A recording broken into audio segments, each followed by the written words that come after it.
Karen always bragged about the HOA's master key. Supposedly, it gave her access to community properties in case of emergencies. Truth was, she used it to snoop. Neighbors whispered about her letting herself into garages to inspect paint colors or sneaking into sheds to check for violations. I didn't pay much attention until she tried it on my ranch cabin. One Friday afternoon, my wife and I drove into town for supplies. By the time we came back, we saw the strangest sight. Karen pacing on our porch, jiggling a shiny silver key in the lock, face flushed with frustration. When she spotted us pulling up, she pulled out her phone and started dialing frantically. Yes, 911? I'm trying to conduct an inspection, but this homeowner has changed the locks. He's refusing access to community property. Send officers immediately. I parked the truck and got out slowly. Karen, I called. What the hell do you think you're doing? She puffed herself up, binder in hand. This cabin falls under HOA jurisdiction. I have the master key, but you tampered with the lock. That's obstruction of enforcement. I laughed. Obstruction? Lady, this isn't even part of your HOA. This is my private ranch cabin.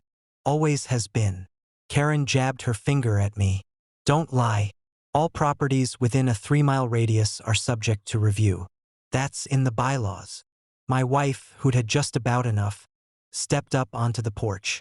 Show me where in the bylaws it says you can break into someone's home, she said sharply. Karen's voice wavered, but she pressed on. It's implied authority, and since he refuses to comply, the police will handle it. The funny part? Karen hadn't realized my wife was still on the phone. Not with 911, but with the sheriff himself. You're on speaker, my wife said, holding up her phone. Sheriff? You heard all that, right? The deep voice on the other end came through clear. Sure did. Ma'am, you are trespassing. That cabin is not under any HOA jurisdiction.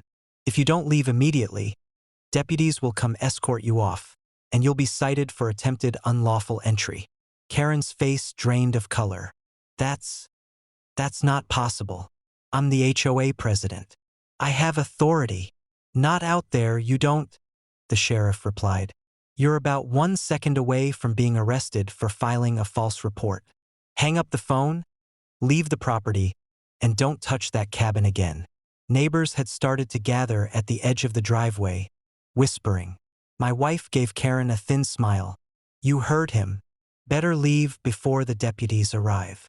Karen's hands shook around her binder. This isn't over, she snapped, shoving the useless master key into her bag. Then she stormed off, muttering about legal action and community safety. The sheriff called back later to confirm the report was logged. Attempted unlawful entry, false emergency call, harassment. One more strike and Karen would be facing real consequences. That night, as my wife and I sat on the porch, I couldn't help but grin. Karen thought her master key could open any door, but all it unlocked this time was trouble for her. And the best part? She had no idea the law wasn't just on my side. It was already on the other end of the line.